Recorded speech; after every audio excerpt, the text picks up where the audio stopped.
Every morning, you wake up and step directly into a constant feed of notifications, trends you are supposed to follow, and curated lives that set a standard you are expected to meet. It can feel like your own identity is being crowded out. In a world that never stops telling you who to be, how do you find the person you actually are? 200 years ago, people felt this same exhaustion. As the Industrial Revolution took hold, families were pulled from quiet farms and placed into noisy, soot-covered factories. Society was changing faster than people could process. A group of thinkers decided to push back. They started a movement called Transcendentalism, built on the idea that the most important truths aren't found in crowded cities or old institutions, but within your own intuition. Ralph Waldo Emerson became the voice of this movement. He spent his life writing about how to reclaim your intellectual independence. His friend, Henry David Thoreau, took those ideas further. He wanted to see if a person could live that way in the real world. Their 19th-century perspective offers a way to safeguard your own judgment today, helping you stay grounded even when an algorithm is trying to do your thinking for you. Emerson's most famous concept was self-reliance. He believed that every person has an inner compass that is more accurate than any tradition or social rule. To him, the only way to find the truth was to look inward. This is a direct challenge to the way we use the internet now. Most digital spaces are designed to make us look outward, measuring our worth through likes and the approval of strangers. Emerson argued that when you wait for society to tell you you're right, you give away your power. By trusting your own authority instead, you protect your original thoughts from being drowned out by whatever trend is currently viral. He backed this up with the oversoul. Imagine a forest where trees look individual above ground, but roots connect into one glowing network. Humans share this spiritual unity. Being part of this network, you don't need an organization to reach truth. Once you feel connected to that universal source, the pressure to conform starts to fade.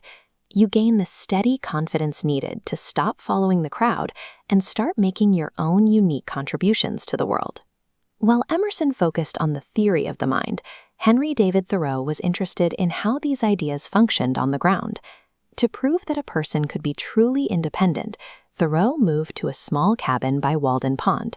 He lived there for 2 years, stripped away everything unnecessary, and practiced what he called deliberate living. He discovered that nature acts as a filter. When you step away from the noise of the city and into the woods, the mental fog clears, allowing you to see which of your thoughts are actually your own. Thoreau created a 3-step framework for minimalism to reclaim your attention. First, audit your desires. Does a purchase serve a real need or just social pressure? Second, subtract noise by disconnecting from screens. Finally, find lasting satisfaction in observing the natural world. This approach to simple living serves as an antidote to the endless cycle of wanting more. It shifts the focus from what you own to how clearly you can see the world around you. Transcendentalism isn't just a way to find personal quiet. It teaches that when your inner conscience tells you a law is wrong, you have a moral responsibility to speak up. Thoreau put this into practice by refusing to pay taxes that funded slavery and war. He argued that no person should ever be forced to support a system that violates their own sense of right and wrong. This idea bridged the gap to global change. Because the oversoul implies that all humans share the same divine connection, Thoreau's logic suggested that an injustice against one person is an attack on that universal unity. This deeply influenced Mahatma Gandhi's resistance in India. That same belief that a single person's conscience can challenge an entire nation became a pillar of the American civil rights movement under the leadership of Martin Luther King Jr. Today, you see this legacy in modern climate activists. They trust their moral compass to guide them, even when it means standing against powerful industries to protect the natural world. Following your own path becomes an act of service.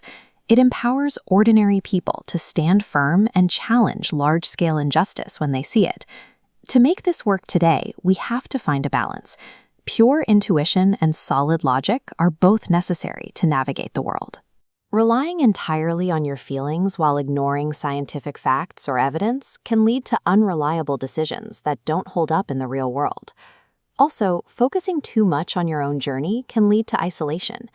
Solving modern, complex problems usually requires us to work together through shared policies and collective action. The most effective approach is to use reason for practical, everyday logistics, while using your intuition to protect your core identity from being lost in the crowd. Whenever the digital world feels too loud or the pressure to conform feels too heavy, you have the ability to step away.